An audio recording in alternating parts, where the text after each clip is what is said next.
Next topic is federalism.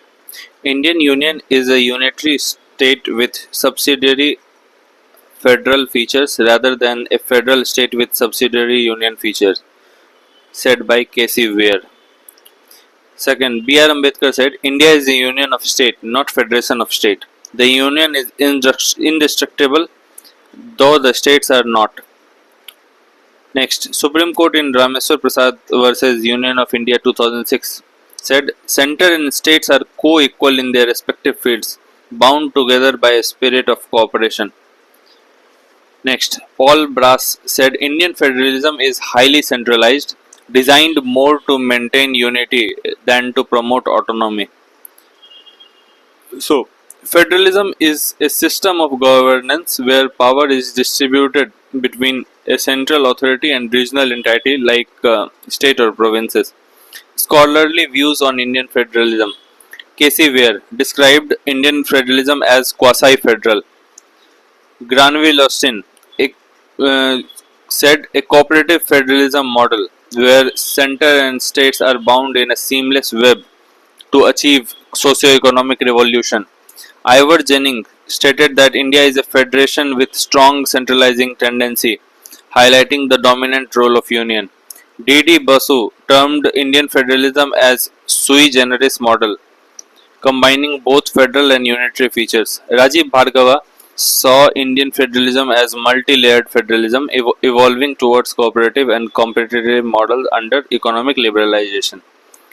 Arend Lisfart argued that Indian federalism is an example of consociational democracy, managing pluralism through power sharing. Rajni Kothari viewed Indian federalism as centripetal federalism, ensuring stability through a strong center while granting state participatory space. Key features of federalism. First, division of power. Powers divided through union list, state list, and concurrent list, 7th schedule. Second, dual polity. Division of governance between union and state, each with its own government. Third, written constitution. Provides clearly and certainty in division of power. Fourth, supremacy of constitution. Both center and states are bound by constitution as the supreme law. Fifth, rigid constitution. Already written constitution done. Sixth is independent judiciary. The Supreme Court acts as a guardian and interpreter of constitution to resolve center-state dispute. Seventh, bicameralism at center. Rajya Sabha represents state in union legislature. Eighth, financial autonomy. Distribution of financial resources and functions through finance commission and constitutional provisions. Ninth, authority of states in normal times. States have autonomy in matters under state list subject to constitutional limits. 10th, unity with diversity. Indian federalism accommodates linguistic, cultural, and regional diversities. Next, unitary features of the Indian Constitution. First, states are not indestructible. In Article 3, the Parliament has authority to create, merge, or alter state boundaries and names without requiring state consent. Second, emergency provision. National Emergency Article 352. President can assume extraordinary powers in case of war, external aggression, or armed rebellion. President's rule in Article 356. If state government fails to function as per constitutional provisions, the President can assume direct control, making the federal structure temporarily unitary. Third, strong union legislature. In this, we have residuary powers. Article 248. Parliament holds exclusive authority over subjects not listed in union state or concurrent lists. Second, state list override. Article 249. The Rajya Sabha can authorize Parliament to legislate on a state list subject in the national interest. Fourth, law supremacy. Article 254. In case of a conflict between a state and central law on a concurrent list subject, the central law prevails. Fifth, strong union executive. Article 256. State governments must comply with laws made by Parliament, and the union can direct state executives to enforce them. Sixth, single citizenship. Unlike other federations, India provides only one citizenship, ensuring uniformity of rights and duties for all citizens across state. Seventh, all India services like IAS, IPS, IFS are centrally controlled services that operate in states, strengthening the union's role in state administration. Eighth, integrated judiciary. India follows a single judicial system with Supreme Court at the apex, ensuring uniform interpretation of law across the country. Now, significance of federalism, PIE's framework. First, political significance. Number one, unity in diversity. Example, reorganization of the state on linguistic lines, 1956. Second, checks and balances. Prevents excessive centralization. Example, 7th schedule. Third, adaptability to regional aspirations. Example, the formation of Telangana in 2014 to accommodate regional demands for administrative efficiency and cultural identity. Second, institutional significance. In this, number one, conflict resolution. Constitutional mechanisms like interstate council and Supreme Court adjudications. Second, Rajya Sabha role provides state a voice in national policy making. Third, cooperative federalism. Institutions like GST Council ensure joint decision making. Uh, Next, economic significance. First, balanced development allows the state to pursue region specific growth strategies. Example, Gujarat Investors Summit. Second, fiscal federalism. Finance Commission ensures equitable resource devolution. Example, 16th Finance Commission kept state share to 41%. Third, policy innovation. States act as laboratories of democracy. Example, midday meal scheme in Tamil Nadu, later scaled nationally. Next is social significance. First, inclusive governance. Enhance representation of diverse communities at local, state, and national levels. Second, social justice. Enables state to frame affirmative action policies based on local needs. Example, Tamil Nadu's 69% reservation model. Third, cultural and linguistic preservation. Example, Tamil Nadu enforcing two language formula. Fourth, national integration. Balances regional identity with national citizenship, strengthening unity. Next topic is asymmetric federalism. Asymmetric federalism refers to an unequal distribution of power and relationships in political, administrative, and fiscal spheres among federal units within federation. According to Ricker, RIKER, 1975, federalism is an outcome of rational bargain among various constituents. Now, key aspects.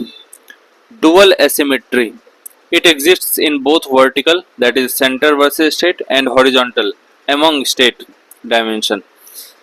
Second, self-rule and shared rule. India follows a salad bowl approach, recognizing distinct culture, identities, and permitting self-governance within a unified structure. Third, founding vision allows for regional autonomy while ensuring strong central authority when needed. Next, vertical asymmetry between center and state. Mm, First, Article 3. Parliament can alter state boundaries and names without state consent. Second, single citizenship. Third, Article 352 and 356. Fourth, Article 248, that is residuary legislative powers rest solely with the Parliament. Fifth, governor appointment uh, by President. Sixth, seventh schedule on subjects in the concurrent list. Parliament law override state law. Seventh, All India services. Now, coming to the horizontal symmetry. First, Article 371A to 371J provide special provision and autonomy to certain states. Second, Schedule 5 and 6 self-governance in tribal region.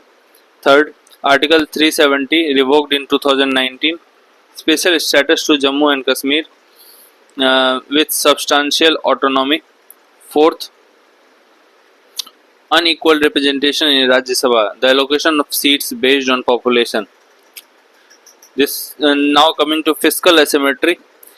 First, center controls buoyant tax sources, income tax, corporate tax, GST share. States bear higher expenditure responsibilities, health, education, welfare, agriculture, etc. Second, horizontal devolution. Criteria of income disparity, demographic trend, and ecological performance. Third, Article 293. States borrowing is subject to center's consent. Fourth, CSS, centrally sponsored scheme. Central share of 90% for special category states, 60% for others. Fifth, special category state status granted by the National Development Council to states with hilly terrain, low population density, or economic backwardness. Now, what is the need and significance of asymmetric federalism? First, political significance. Number one, Rekha Saxena describes Indian asymmetric federalism as self-rule within shared rule. Number two, national integration, tailored autonomy for preventing alienation and separatism. Example, Article 371F for Sikkim's accession, 1975. Political significance number 3 is conflict resolution. Example, Mizoram Accord 1986 under 6th schedule. Coming to the institutional significance, first is decentralized governance. Example, Autonomous District Council and under 6th schedule. Second is democratic representation. Example, Bodoland Territorial Council 2020 for STs. Third, economic significance. First, bridging regional imbalances. Example, Northeast states get 90 ratio 10 funding under CSS. Second is equity in resource distribution. Hilly states in like Himachal, UK get higher devolution. Last, social significance. Number 1, cultural autonomy. Example, Nagaland's customary laws protected under Article 371A. Second, inclusivity and harmony. Prevents majority domination and forest trust. Next, unity in diversity. Builds confidence in communities within a national framework. Example, Goa retained Portuguese civil code post integration. Now coming to the issues, political issues, we have 4. First, asymmetric provisions have weakened due to legislative maneuvers and judicial reinterpretations, causing a centralizing drift. Example, abrogation of Article 370. Second, politicization of asymmetry. Example, demand for special category status by Bihar. Third, threat to national unity. Excessive asymmetry encourages identity politics and secessionist tendencies. Example, demand for greater autonomy in Manipur Hills. D, representation imbalances. Delimitation reducing clout of southern states. Now, institutional issues. Complexity in governance. Example, erstwhile Jammu and Kashmir had separate civil and criminal procedure. No reservation for SC/ST. Second, administrative complexity. Cause bureaucratic delays and weak coordination. Example, delays in fund utilization in tribal councils. Third, ambiguities in provisions. That is, lack of clear constitutional provisions lead to legal disputes. Example, Article 370 case in Supreme Court. Now coming to the economic issue, uneven development, that is, fiscal and institutional asymmetry deepen regional inequalities. Example, Northeast states dependent on central grants. Fourth, social issues. In this, first is ethnic tension. Autonomous regions face internal conflicts between different ethnic groups. Second, social integration challenges. Special status may foster regionalism instead of integration. Example, Gorkhaland demand in West Bengal. Now coming to the way forward, as recommended by Sarkaria Commission 1983 and NCRWC 2000, the Interstate Council should be made an independent body under Article 263 to resolve center-state disputes. Second, establishing clear guideline for special category status. Third, revise Financial Commission's allocation formula by rewarding states on performance indicator, example literacy, HDI, rather than just population. This was given by Panchi Commission. Fourth, clearly defined governor's role in states with special provisions to reduce conflict between state and central authorities. Fifth, as proposed in Niti Aayog, states should have negotiated flexibility in implementing national laws. Example, agricultural reforms. Global best practices. Canada, provinces like Quebec enjoy linguistic autonomy within strong federal structure. Second, Spain recognizes autonomous communities with asymmetry but ensures uniform fiscal oversight. Now, coming to the next topic, cooperative federalism. Cooperative federalism refers to the governance model where national, state, and local governments work collectively to address the common challenges through collaboration and shared responsibility. The Supreme Court in State of Rajasthan versus Union of India 1977 affirmed that India's federalism is predominantly cooperative, requiring mutual interaction between center and states. Now, mechanisms for cooperative federalism. First, legislative mechanism. Features. Concurrent list allows both center and state government to legislate on shared subject. Article 54 in the election of president, members of state legislative assembly are part of electoral college. Article 80 provides for the composition of council of state, that is Rajya Sabha, which represents the states in union legislative process. Now, executive mechanism for cooperative federalism. Number one, mutual delegation of functions, immunity of instrumentalities, all India services. Second, centrally sponsored schemes, shared funding and execution. Example, PMAY. Next, environmental governance. Example, SAPCC under NAPCC.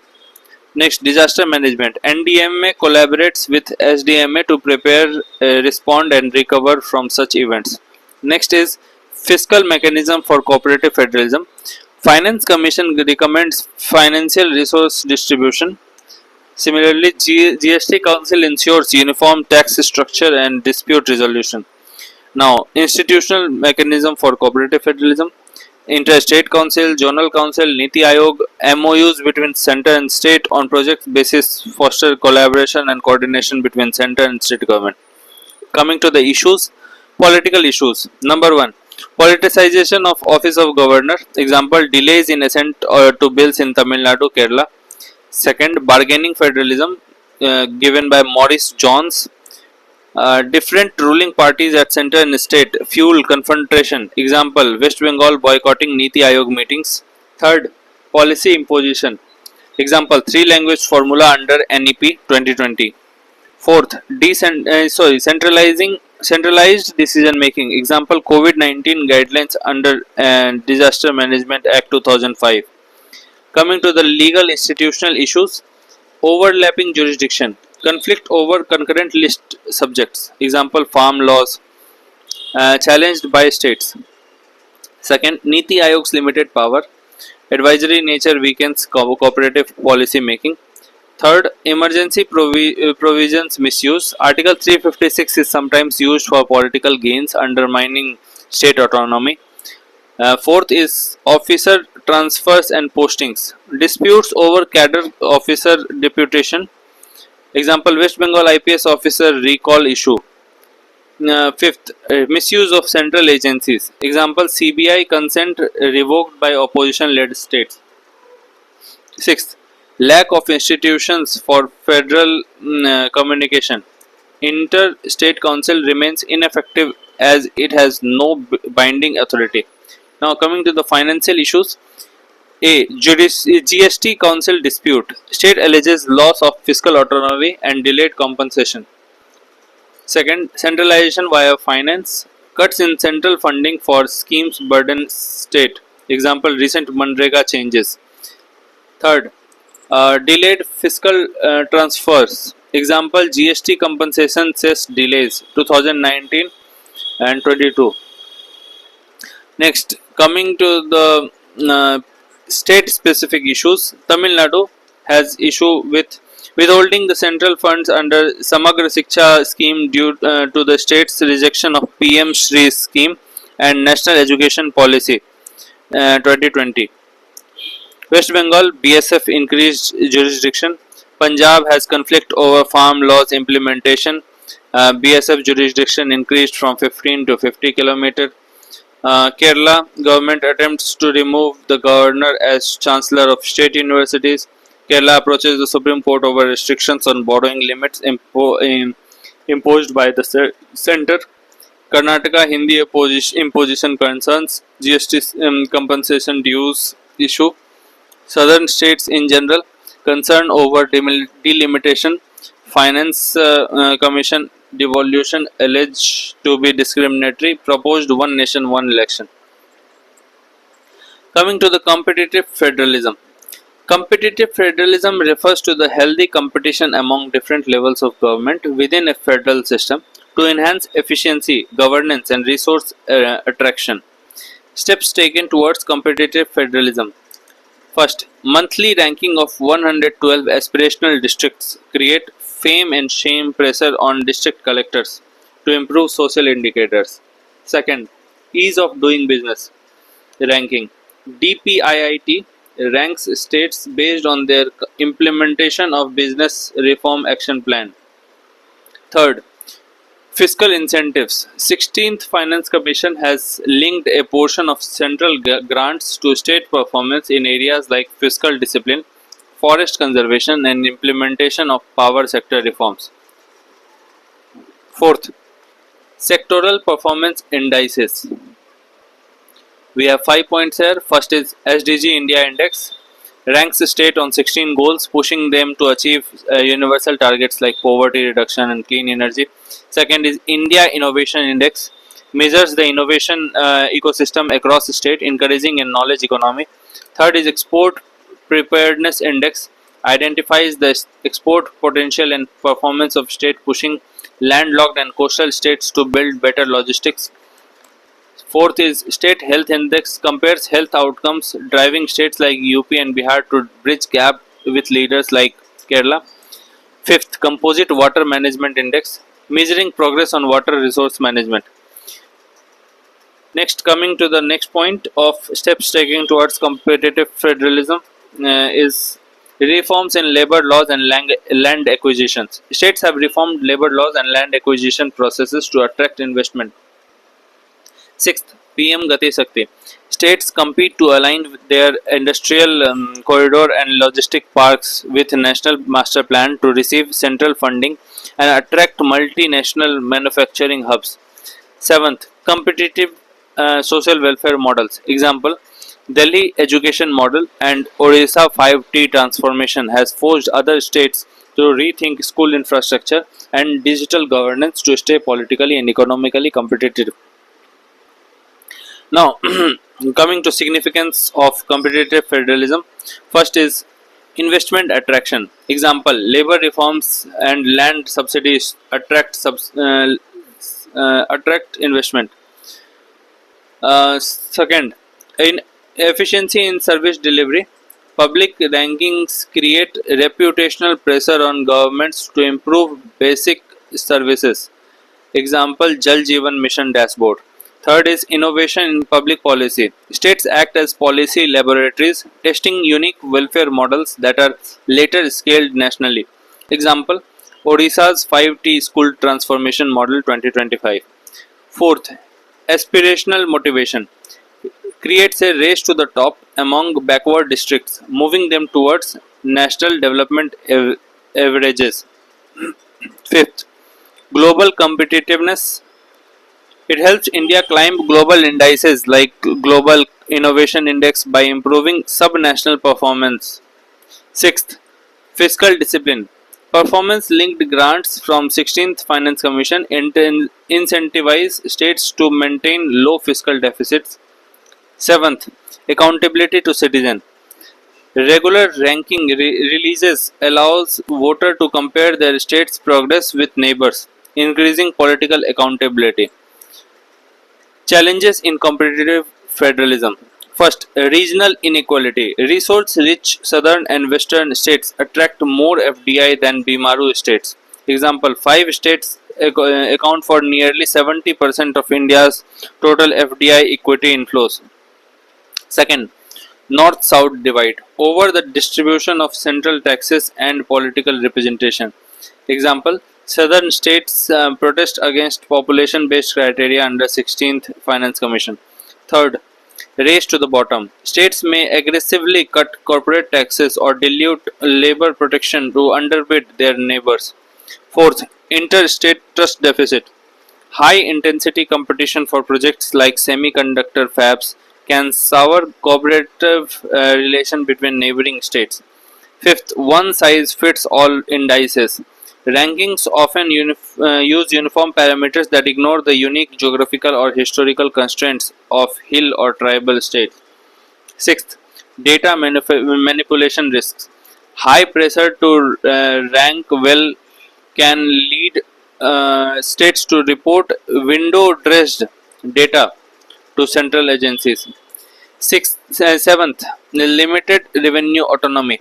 Post GST, states have limited tax raising powers, making it hard to fund their infrastructure needed to compete. Eighth, political bias allegations. Opposition rule states often allege the central rankings and fund allocations are politically motivated or biased. Competitive competitive subfederalism. Now,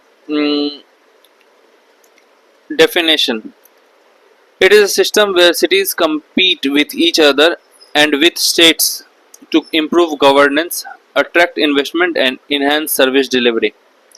The approach is bottom-up approach where development initiative originate from cities, ensuring localized and inclusive growth. Key objective: promote healthy competition among cities and states, ensuring overall national development while reducing regional disparities. Significance: moves away from one size fits all policies, enabling tailored strategies to each state and city. It ensures inclusive growth by reducing interstate and intrastate inequalities. Third, it strengthens local governance by empowering cities with responsibilities and resources. Fourth, encourages best practice exchange across states and cities. Fifth, provides greater autonomy to local bodies in governance, allowing cities to design policies based on their unique needs. Last, competition fosters economic efficiency, attracting more investment and streamlining administrative process. Example: Smart Cities Mission encourage cities to compete on urban development.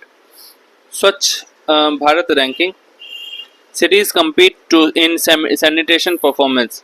Third is ease of living index, ranks cities based on quality of life indicators. Coming to the fiscal federalism, it entails the division of responsibility and resources between the central and state governments, with finance commission playing the key role in recommending tax proceed distribution. Coming to the constitutional provisions, 7th schedule under Article 246 has a union list that has income tax, custom and excise on tobacco, petroleum. State list that has land revenue, agricultural income tax, excise on alcoholic liquor and professional tax. Third is concurrent list. After 101 amendment 2016, both center and state have concurrent power to levy goods and service tax under Article 246A. Revenue sharing mechanisms. First, Article 268. Duties levied by the union but collected and appropriated by the states. Example: stamp duties. Next, Article 269. Taxes levied and collected by union but assigned to the state. Example: tax on interstate trade. Third, Article 269A specifically governs the levy and collection of IGST on interstate trade, which is shared between union and state. Fourth, Article 270, the divisible pool. Most taxes levied by union are distributed between union and state based on Finance Commission recommendation. Next is Article 271, that has power of the state to levy surcharge and cess for its own purposes. Notably, these are not shared with the state. Coming to the institutional framework. First, Article 280, Finance Commission. It is a quasi-judicial body constituted by President every 5 years to recommend the vertical and horizontal distribution of net tax proceeds. And Article 279A, GST Council, highest decision-making body of GST rates, exemption and thresholds. Next is grant in aids. Article 275, statutory grants, mandatory grants paid out of the Consolidated Fund of India to states in need. Article 282, discretionary grants, allows a union and state to make grants for any public purpose, even if the subject is not within their respective legislative list. Next is borrowing powers. Article 292 governs the borrowing powers of the central government, and Article 293 governs the borrowing power of the state government. States must obtain the center's consent to raise new loans if it has any outstanding liabilities to the union. Changes in the last few years. First, introduction of GST replaced multi indirect taxes with unified tax system, creating single national tax structure. Second, 14th Finance Commission increased the state's share in central taxes from 32% to 42%, enhancing fiscal autonomy. 16th Finance Commission recommended 41% devolution of central taxes to state.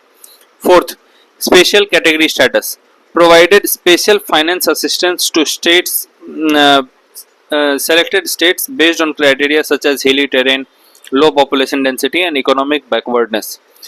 Fifth, restructuring of centrally sponsored scheme reduced the number of schemes and increased flexibility. Sixth, end of GST compensation.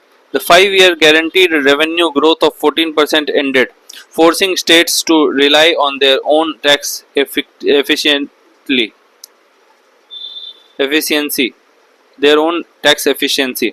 Seventh, capital expenditure loans. The center significantly increased 50 years interest-free loans to state to boost infrastructure spending. Example, 2026-27 Union Budget allocated 1.85 lakh crore. 8th, Investment Friendliness Index. A new ranking system was launched in 2025 to benchmark states on their business-friendly fiscal policies. 9th, discontinuation of revenue deficit grants. Fiscally stressed states must now achieve FRBM targets without the post-devolution revenue deficit cushion. 10th, direct to local transfer. Increasing central funds are now bypassing the state treasuries to reach panchayat and municipal directly. 11th, GST rate rationalization. Example, most items in the 12% and 18% brackets were merged into the new 15% standard rate. 12th, digital fiscal transparency. States are now mandated to use PFMS, Public Financial Management System, for all central schemes. Coming to the 16th Finance Commission, vertical devolution, status quo at 41%, while states demanded 50%. Divisible pool transparency. It mandated that union disclose CAG certified data on net tax proceed. Article 279 to ensure transparency regarding cesses and surcharges. The Commission proposed merging cesses into the divisible pool in exchange for a slightly lower percentage share. The Union has yet to fully implement this. Next is horizontal devolution. Shift from equity to efficiency. Introduced a 10% weight for GDP contribution and reduced the weight from income distance. It favors industrialized and high growth states. Other. The Commission enforced a hard cap on state fiscal deficit at 3% of GSDP. It also mandated the end of off-budget borrowings, forcing states to bring all hidden liabilities onto their main budgets. Third is the discontinuation of revenue deficit grants can hit northeastern and hill states the hardest. Coming to the issues, north-south equity gap.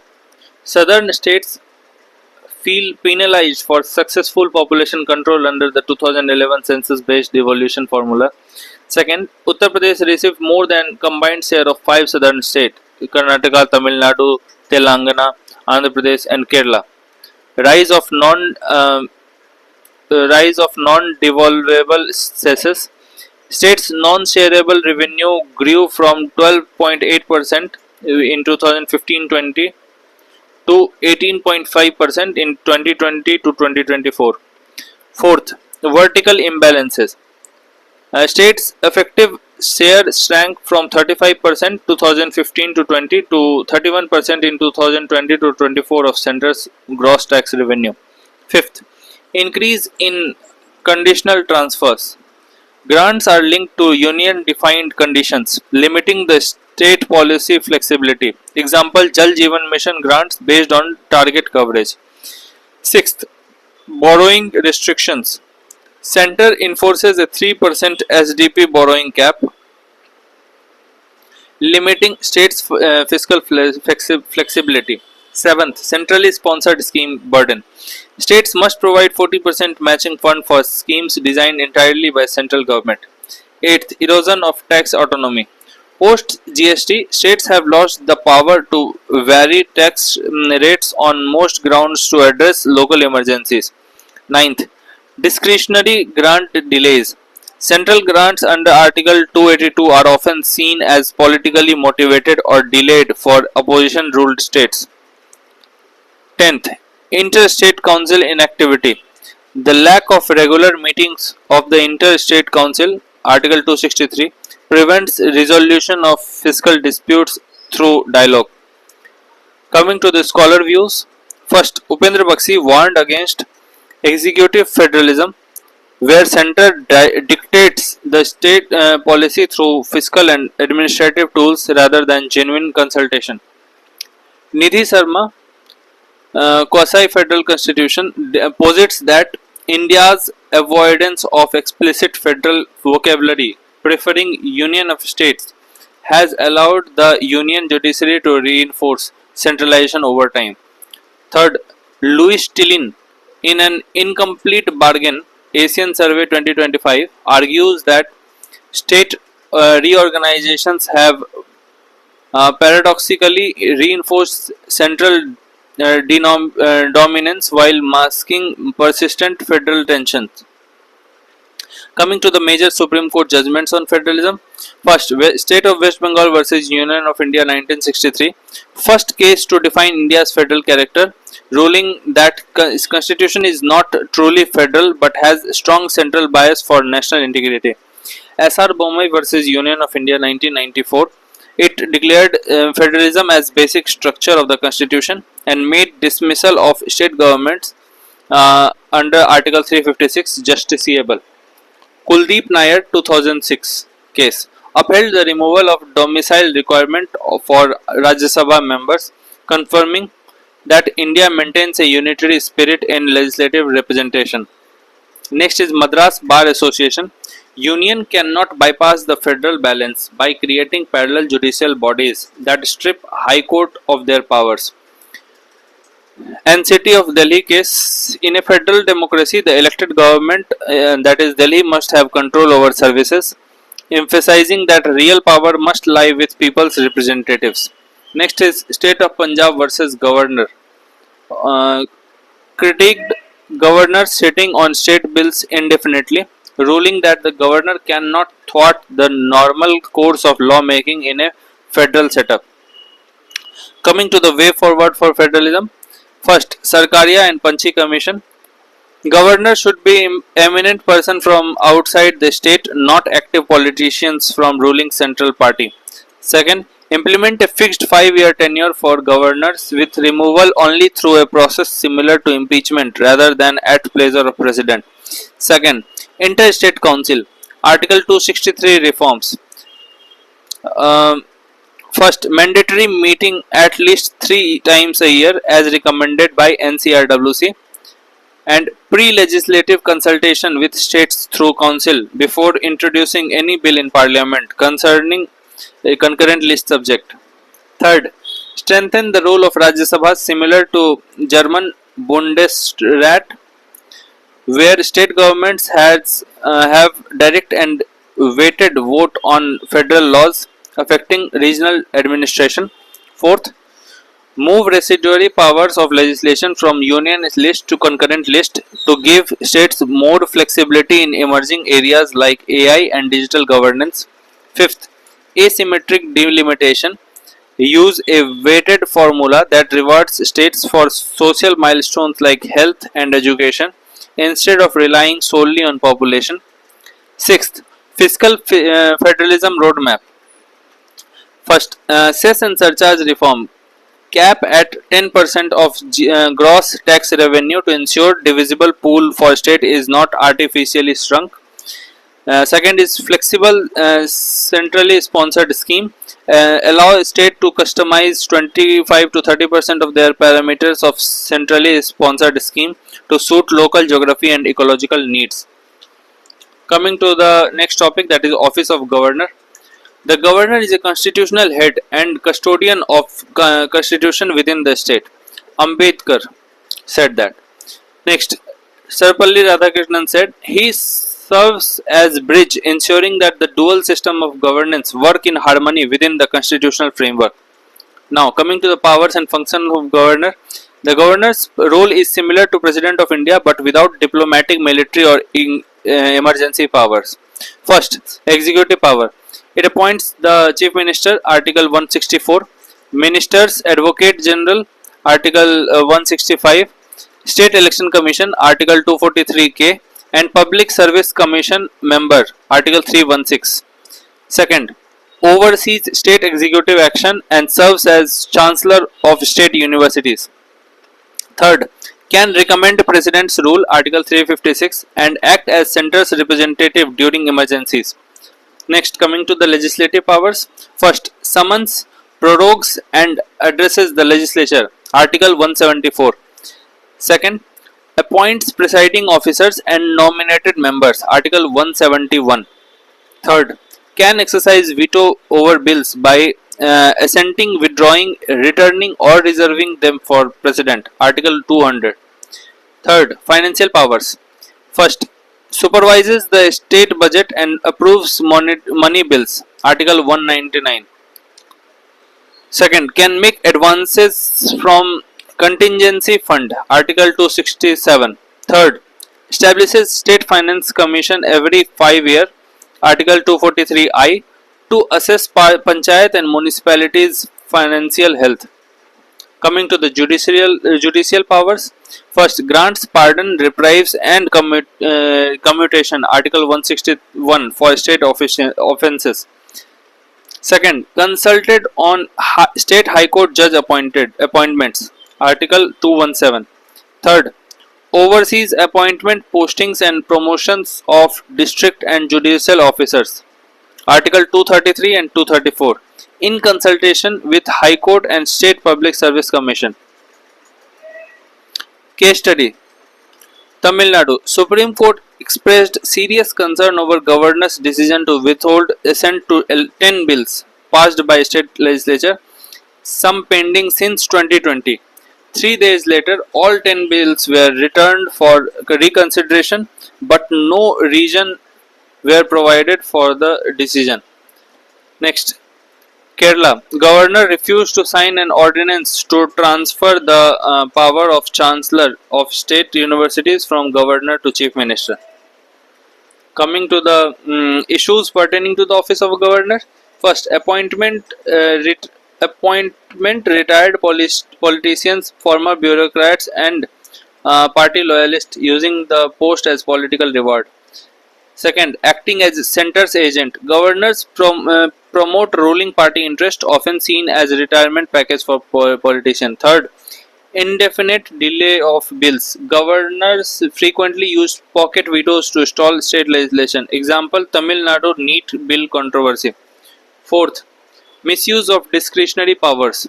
Discretion in government formation during hung assemblies often favor the party ruling at the center. Example 2019 Maharashtra case. Fifth, governors are removed when central governments change, as there is no impeachment provision. Example, in 1989, the VP Singh government asked all governors to resign. Sixth, Article 356 misuse. The governors recommend presidents rule prematurely, often targeting opposition states. Seventh, politicization of public addresses. Example, 2025 Kerala Assembly session saw constitutional standoff between governor who skipped key policy paragraphs. Coming to the Supreme Court cases on the position of governor. First, Shamsher Singh versus State of Punjab 1974. Governor must act on the advice of Council of Ministers except where the constitution states otherwise. Second, SR Bombay versus Union of India 1994. President's rule is subject to judicial review and CM must be allowed a floor test. Third, Rameswar Prasad versus Union of India 2006. Governor's actions are open to judicial review. Article 361 subclause 1 does not grant immunity in cases of malified or unconstitutional acts. Fourth, BP Singhal versus Union of India 2010. President cannot remove governors arbitrarily. Change in central government is not a valid reason for dismissal. Fifth, Nebam Rabia 2016. Governor must follow the Council of Ministers advice. Cannot disqualify the speaker or summon assembly unilaterally. Sixth, State of Tamil Nadu versus Governor of Tamil Nadu case. Introduced the deemed assent doctrine, invoking Article 142. It established that once a bill is repassed by assembly, the governor must sign it. Seventh, State of Kerala versus Governor. The court clarified that while it cannot fix a rigid calendar deadline for every bill, prolonged and unexplained inaction is justiciable. Coming to the recommendation of various commissions. First, Sarkaria Commission. Governors should be appointed after consulting CM of state, should be eminent and from outside the state and not have recent intense political links. Governors should be removed only for issues of morality, dignity or constitutional propriety with the state government consulted. Next is Article 200. When bill is reserved by governor, the centre should decide within 6 months.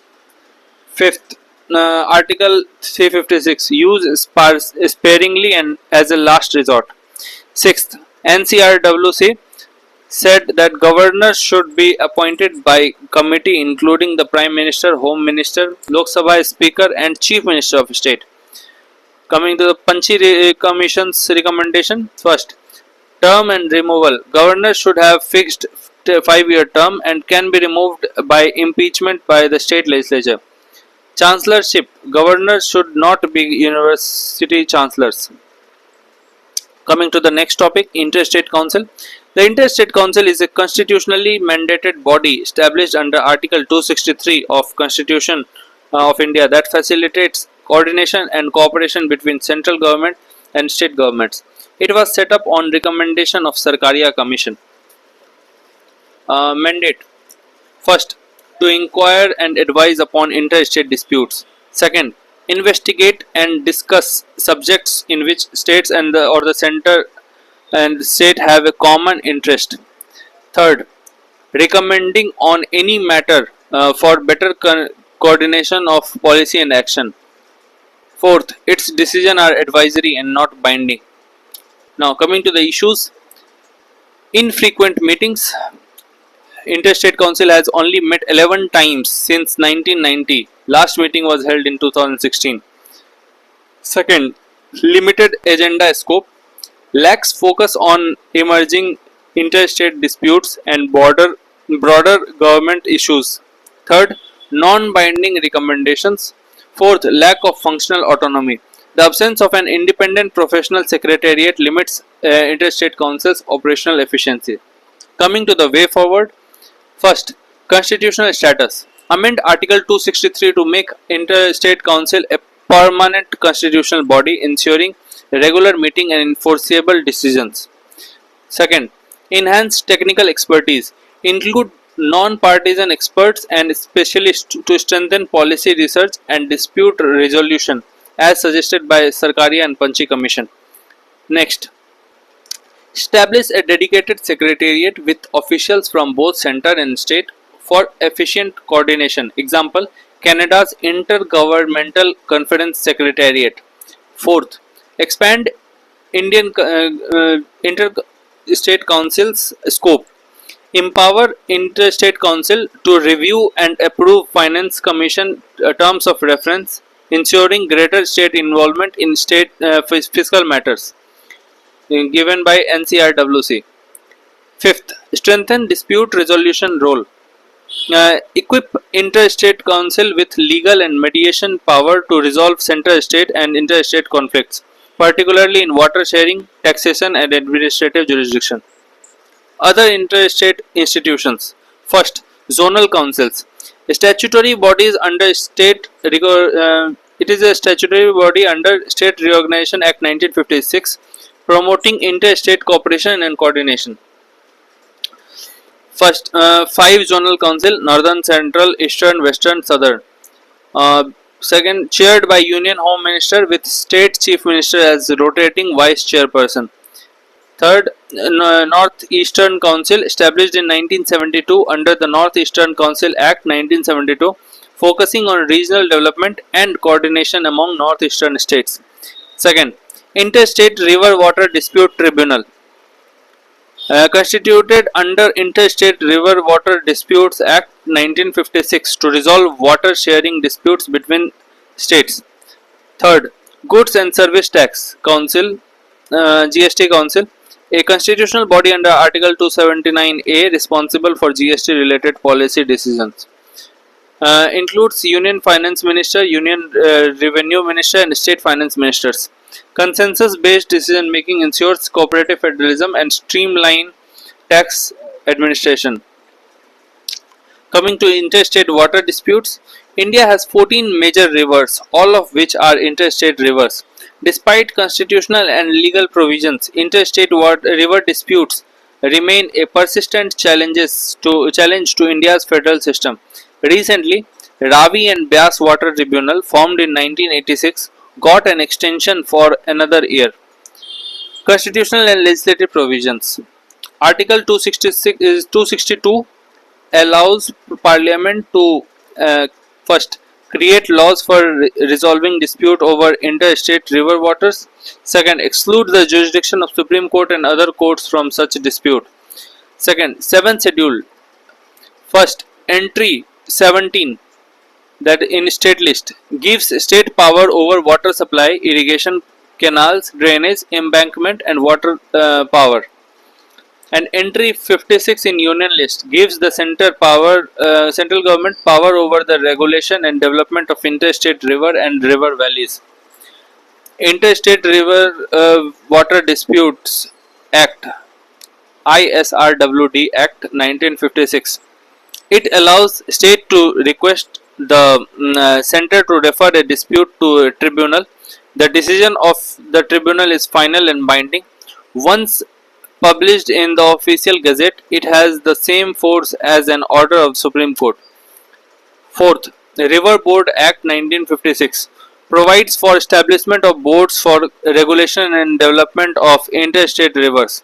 However, this act has remained largely a dead letter as no such board has been successfully empowered.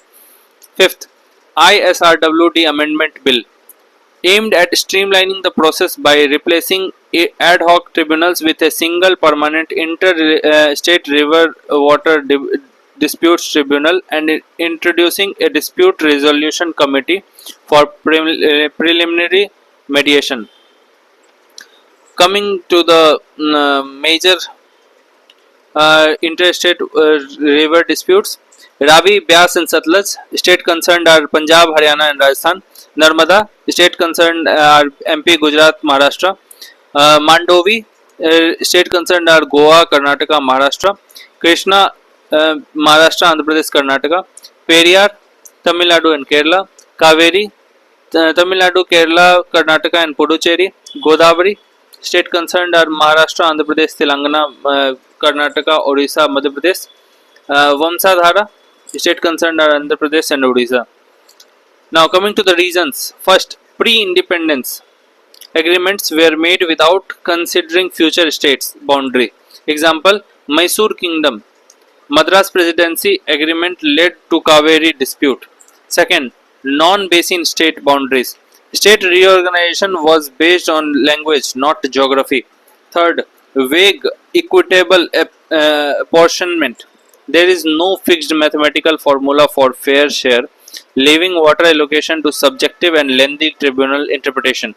Fourth, unilateral dam construction. Example, Karnataka's Mekedatu project proposal opposed by Tamil Nadu over fears of reduced downstream flow. Supreme Court intervention, Article 136. Despite the bar under Article 262, states frequently use special leave petition to appeal tribunal awards. Sixth, seventh schedule conflict. Center regulates interstate river disputes, but states control water supply and irrigation, leading to overlapping authority. Seventh, Article 262 empowers Parliament to form water dispute tribunals, but no time limit leads to prolonged conflict. Example, Kaveri Water Dispute Tribunal over 17 years to decide. Next is overuse, pollution and climate change have intensified dispute as states compete for diminishing resources. Ninth, agricultural and industrial demand. Rising irrigation and industry need exceed available resources, leading to conflict. Example, Narmada dispute among Gujarat, MP and Maharashtra. 10th, inconsistent data on river flow, uses and availability prevents fair water sharing decisions, leading implementation challenges. 11th, regional parties use dispute as electoral issues, reducing efforts for permanent solution. 12th, lack of political will to implement tribunal and Supreme Court rulings as governments fear voter backlash. Coming to the way forward. First, leverage interstate council to develop consensus among states. Second, set time limits for tribunals to deliver awards to prevent prolonged disputes.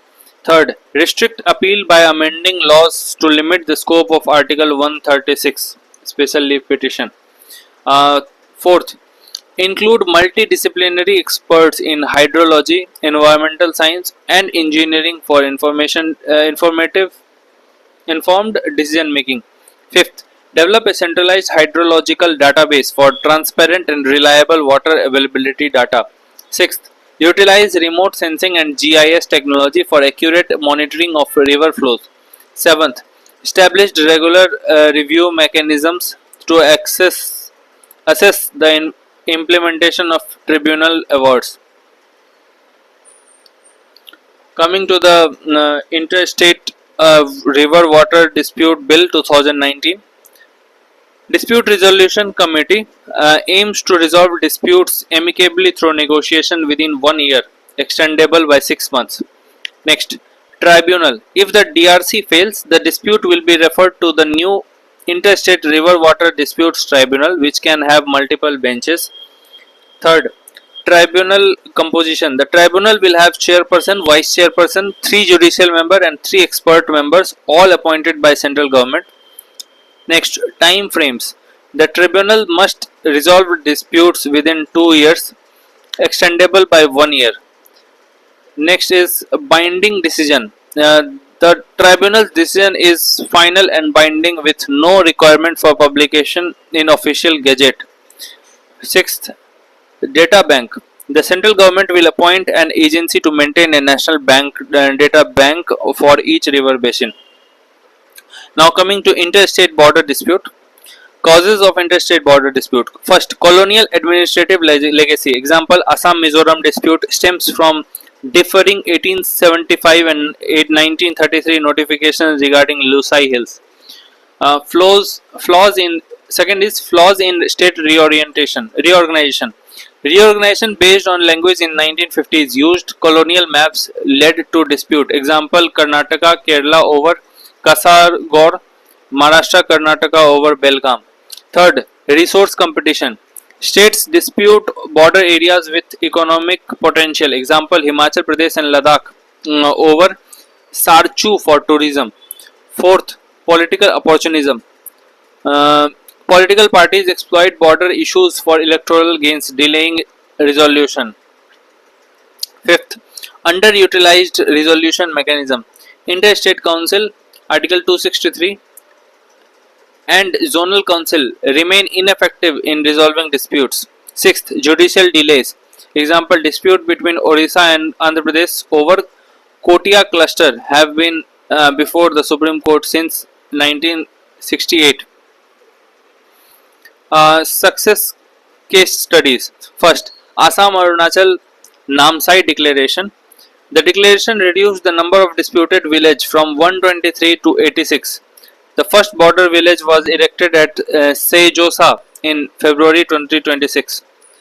Assam Meghalaya Give and Take Accord. They used near equal share principle, where each state received roughly half of the 36 square kilometer disputed land. Coming to the way forward, first, strengthening interstate coordination mechanism, revitalize interstate council, Article 263, and zonal councils to effectively mediate and implement solutions. Second, replicate the Assam Meghalaya model of regional committees for direct time bound negotiation instead of long court battles. Third, use high resolution LIDAR and drone surveys to create a definitive shared digital map of all state borders. Fourth, people centric approach. Use local will and administrative convenience as primary metrics for transfer rather than just historical maps. Fifth, create a dedicated federal bench in the Supreme Court to dispose of territorial suits. Article 131 within 24 months. Coming to the 7th schedule, Article 246 of the Constitution defines three lists in 7th schedule: Union, State and Concurrent. There is a recent need for revision controversy. First, arguments against. First, defined roles maintains stability.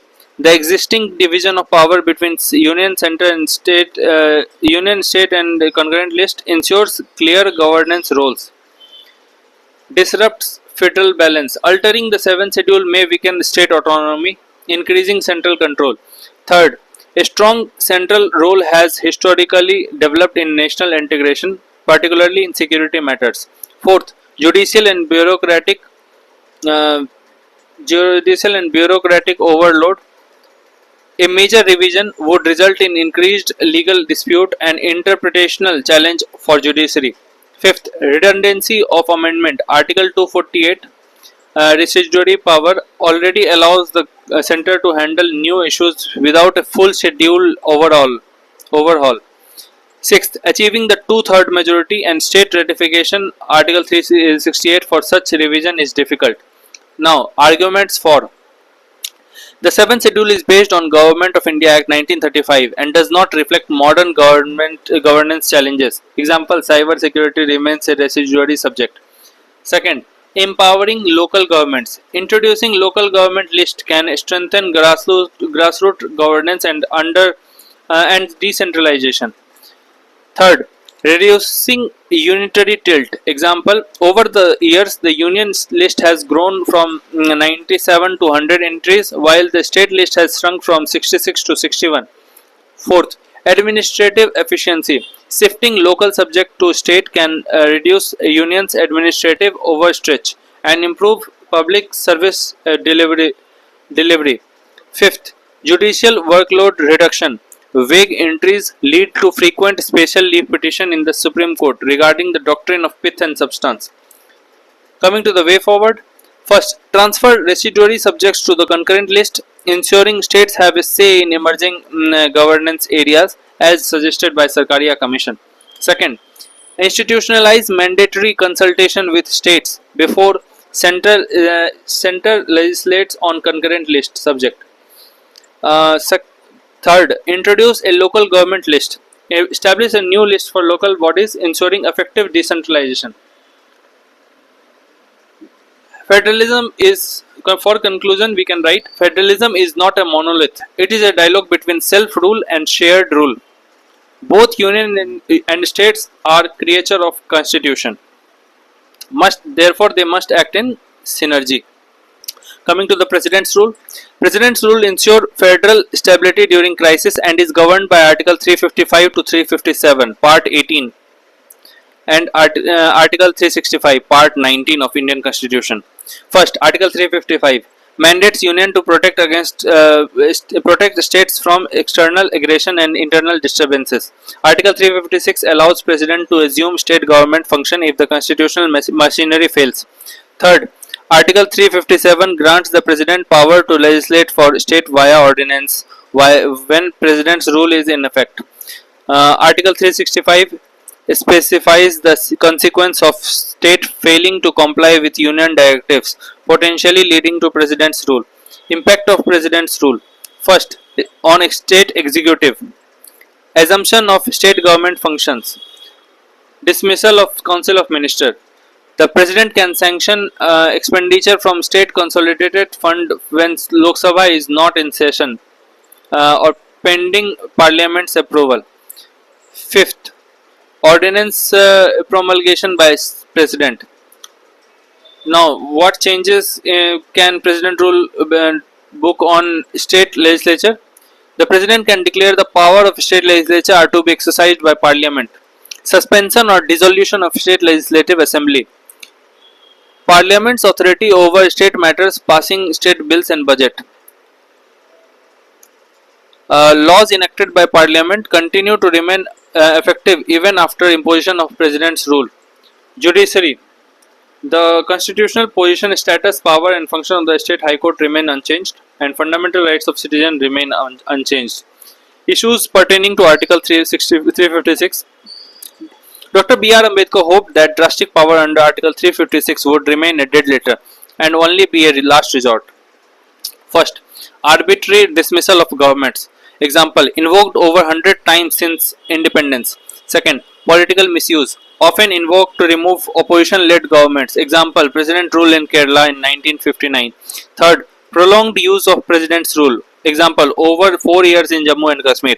The term failure of constitutional machinery lacks a precise legal definition, allowing for subjective central interpretation. Fifth, partisan role of governors. Example, Sarkaria Commission noted that 90% of Article 356 cases were based on purely political governational recommendations. Sixth, bypassing the floor test.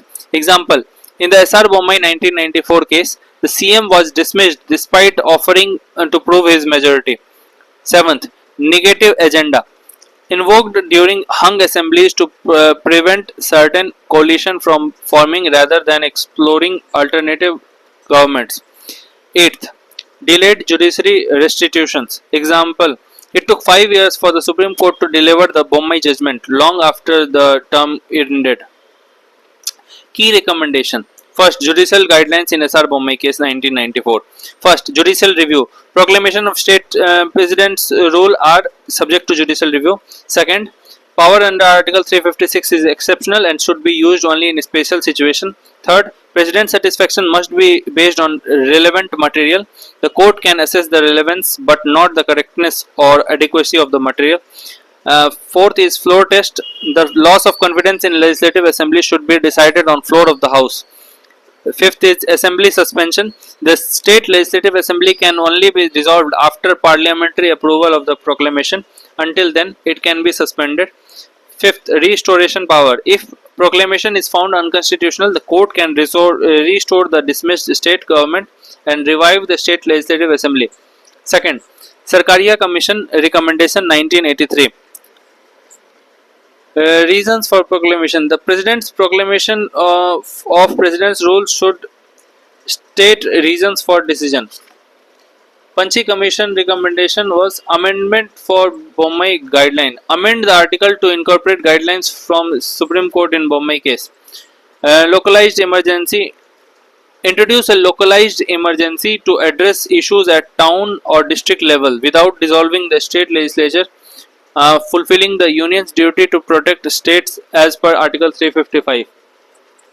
Coming to the financial emergency, Article 360. It is a constitutional provision in India that allows the union government to take control of the financial affairs of the state and the country if economic stability or credit of India is threatened. Proclamation. The President can declare financial emergency if he is satisfied that a situation has arisen where the financial stability or credit of India is threatened. The proclamation must be approved by both Houses of Parliament within 2 months by a simple majority. Once approved, it continues indefinitely until revoked by President. There is no maximum period prescribed and it does not require periodic approval like national emergency. Key effect. First, executive control. The Union can give directions to any state to observe specific canons of financial propriety. The President can issue orders to reduce the salaries and allowance of any class of persons serving the state or union, judges of Supreme Court and High Court. Third, the President can require that all money bill or other financial bill passed by state legislature be reserved for his consideration. Fourth, the union may modify the allocation of taxes and revenue between center and states. Coming to the national emergency, Article 352. Under Article 352, the President can declare national emergency when the security of India or part of it is threatened by war or external aggression or armed rebellion. Inserted by 44th Amendment. The President can declare a national emergency even before the actual occurrence of war or armed rebellion or external aggression. Procedure. The President can only proclaim an emergency after receiving a written recommendation from Union Cabinet, added by 44th Amendment. Second, both Houses must approve the proclamation within 1 month by special majority. Third, once approved, the emergency lasts for 6 months. It can be extended indefinitely, but it must be reapproved by Parliament every 6 months. Fourth, President can revoke the proclamation at any time via subsequent proclamation. This does not require parliamentary approval. Fifth, the President must revoke the emergency if the Lok Sabha passes a resolution disapproving its continuation by simple majority. Coming to the key safeguard under 44th Amendment Act 1978. First, replaced the vague term internal disturbance with armed rebellion to prevent political misuse of the emergency. Second, written cabinet advice was mandatory, not just PM. Third, strict approval. Reduced the approval window from 2 months to 1 month, mandated a special majority. Fourth, enhanced revocation. Empowered the Lok Sabha to force a revocation via simple majority resolution. Fifth, inviolable rights. Prohibited the suspension of Article 20, protection in respect of conviction for offence, and 21. Effects of national emergency. Executive. The Union government can give directions to any state on any matter. State governments are not dismissed, but they come under the total control of centre. Second, legislative. Parliament gains the power to make laws on subject listed in state list. The President can issue ordinances on state subjects also, if the Parliament is not in session. Third, financial. The President can modify the constitutional distribution of revenues between the centre and state. Fourth, fundamental right. Article 358 automatically suspends the freedom guaranteed by Article 19. 359. The President can suspend the rights to move court for the enforcement of other rights except Article 20 and 21. History of a national emergency: 1962 to 68 for external aggression, 1971 to 77 external aggression, 1975 to 77 internal disturbance. Justification of national emergency provision. First, ensuring national integrity in preventing the disintegration of country during war. Second, Parliament can make laws on any subject in the state list or for coordinated national response. Financial resource mobilization allows President to modify the distribution of resources to prioritize national security over local spending. Fourth, transitions the slow federal system into a fast unitary one to handle crisis effectively.